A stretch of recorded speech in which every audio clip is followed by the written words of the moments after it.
At this point, we have 9 years of hard scientific evidence that disproves the government theory about what happened on September 11th. And yet people continue to be either oblivious to the fact that this information exists or completely resistant to looking at this information. So the question becomes why? Why is it that people have so much trouble hearing this information? From my work, I think we would be remiss not to look at the impact of trauma. Now, as we know, the horrors of what happened on 9/11 were televised all over the world, and they were televised, in fact, live. We witnessed the deaths of almost 3,000 of our fellow Americans. Why do people resist this information, the information that shows that the official story about 9/11 cannot be true? What I've learned is that as humans, each of us have a worldview, and that worldview is usually formed in great part by the culture we grow up in. When we hear information that contradicts our worldview, social psychologists call the resulting insecurity cognitive dissonance. For example, with 9/11, we have one cognition, which is what the official story of 9/11, what our government told us, what our media repeated to us over and over, that 19 Muslims attacked us. On the other hand, we have what scientists, researchers, architects, engineers are now beginning to tell us, which is that there is evidence that shows that the official story cannot be true. So now we've lost our sense of security. We are starting to feel vulnerable. Now we're confused. 9/11 truth challenges some of our most fundamental beliefs about our government and about our country. When your beliefs are challenged, or when two beliefs are inconsistent, cognitive dissonance is created. 9/11 truth challenges the beliefs that our country protects us and keeps us safe, and that America is the good guy. When your beliefs are challenged, fear and anxiety are created. In response to that, our psychological defenses kick in, and they protect us from these emotions. Denial, which is probably the most primitive psychological defense, is the one most likely to kick in when our beliefs are challenged.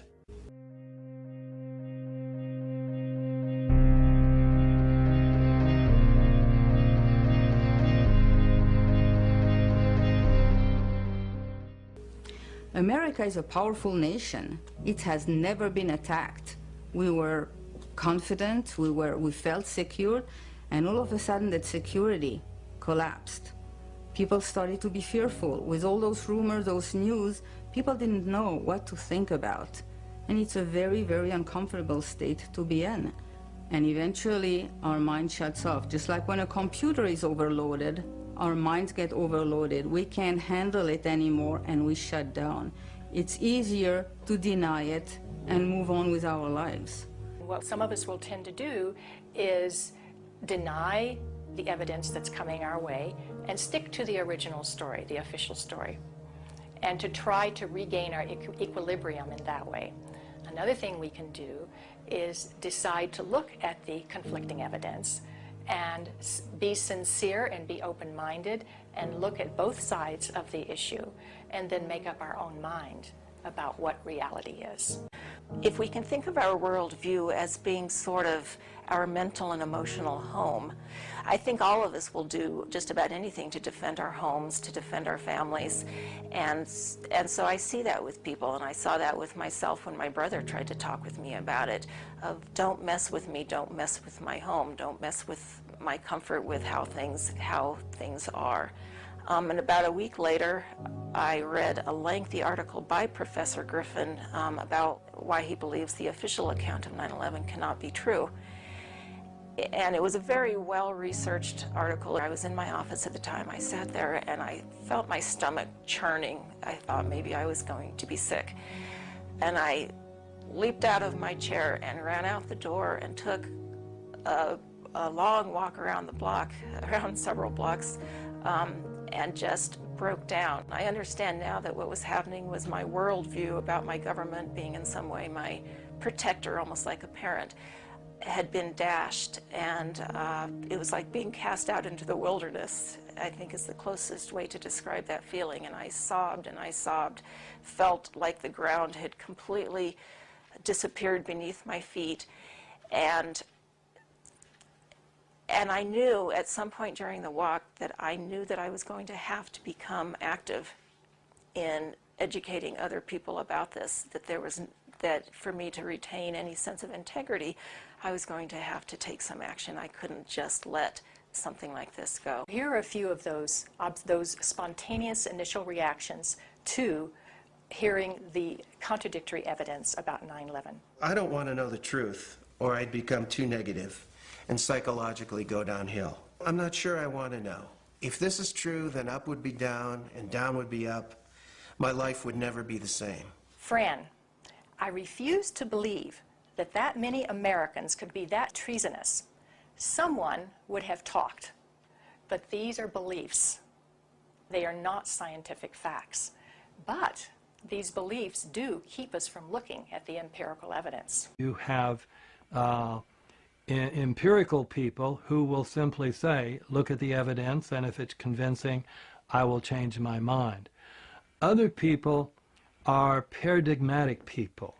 They have a paradigm. They say, this is the way the world works, and I'm convinced this is the right way the world works. 9/11 doesn't fit into that paradigm. So I don't need to look at the evidence. It's paradigmatic.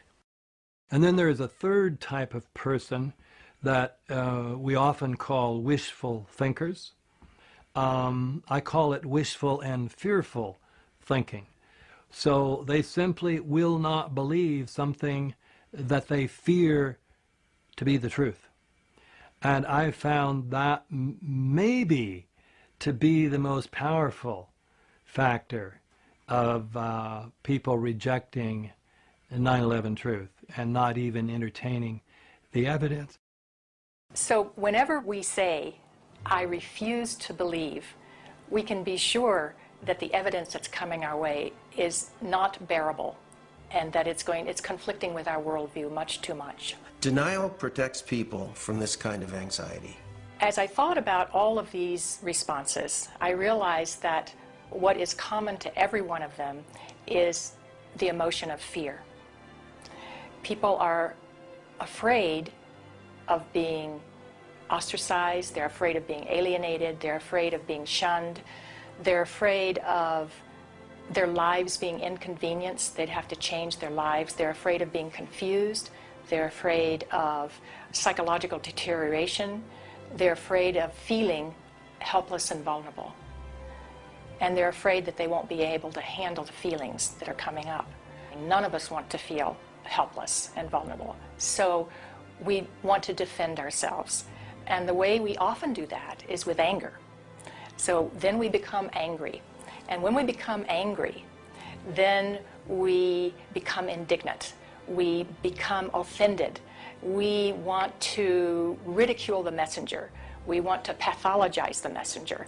And we want to censor the messenger. Healing comes through facing the truth, experiencing it, allowing the feelings to come in, so that if there are feelings of fear that perhaps these events were caused by something that we haven't thought about yet, dark elements within our society, for example.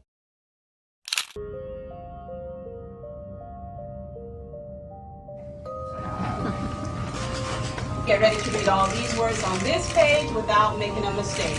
Look at the letter at the end and remember the sound it makes. Get ready. Kite. Yes, kite. Get ready to read this word the fast way. Get ready. Kid. Yes, kid. Sound it out. Get ready. Kid. Sound it out. Get ready. Kid. What word? Kid. Yes, kid. Boys and girls, sound this word out. Get ready. Seal. What word? Seal. Yes, steal. Read these words the fast way. Get ready. Play. Yes, play. Get ready. Must. Yes, must. Let's read these words the fast way without making a mistake. Get ready. Kite. Yes, kite. Get ready. Kit. Yes, kit. Get ready. Steel. Yes, steel. Get ready. Rain. Yes, lane. Get ready. Mud. Yes, mud.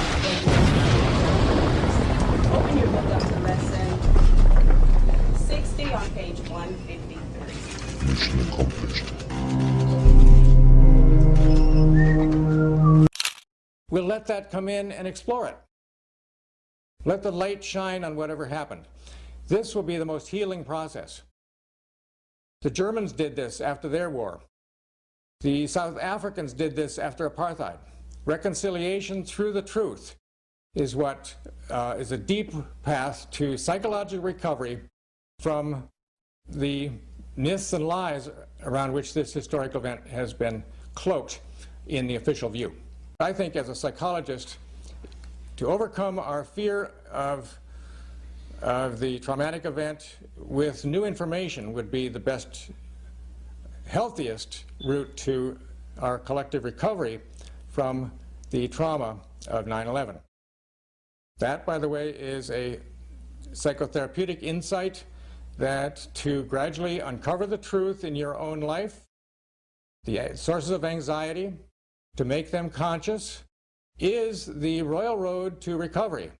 One of the ways to deal with the trauma is to find the answers. That's why I think it is of such importance to have a comprehensive investigation.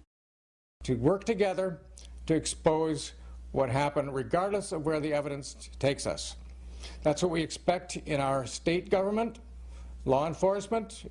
I think that by putting science together with the law, we will have a psychological healing around the impossible cognition that has been produced on that day.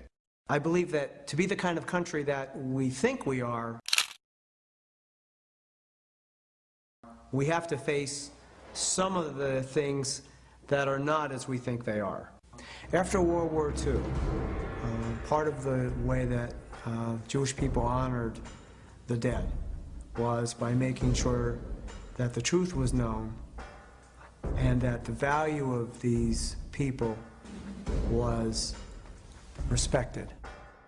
Not pursuing the truth about 9/11 disrespects the value of the life of the people that died.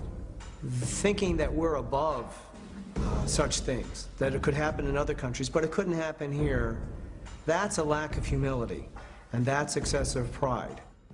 And so not being able to see our dark side or our weaknesses is the most dangerous thing.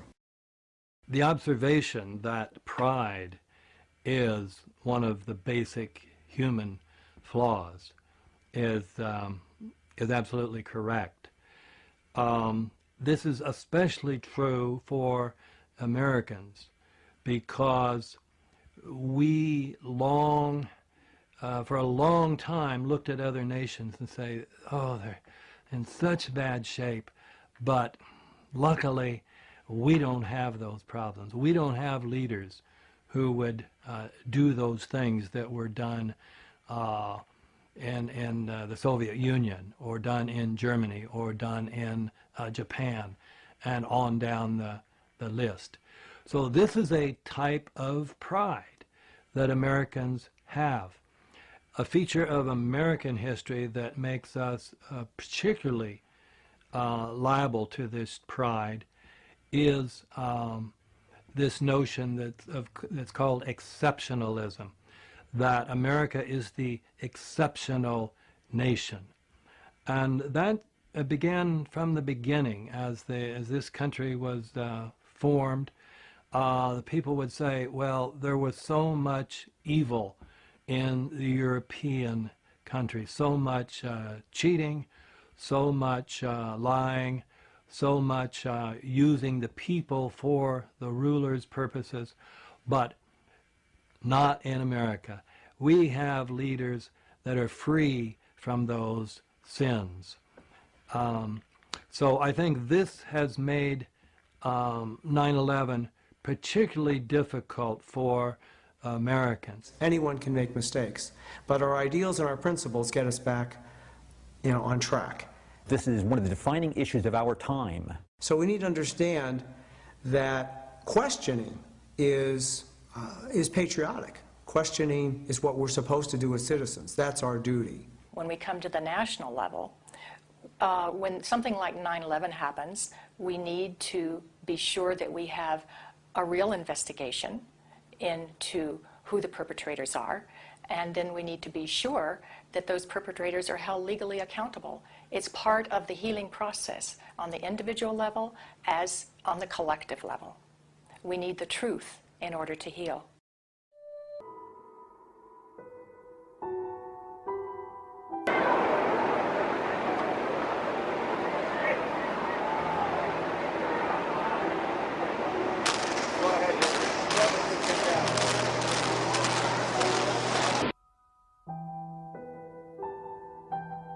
I remember getting a call from the fire department commander telling me that they were not sure they were going to be able to contain the fire. And I said, you know, we've had such terrible loss of life. Maybe the smartest thing to do is pull it. And they made that decision to pull, and then we watched the building collapse.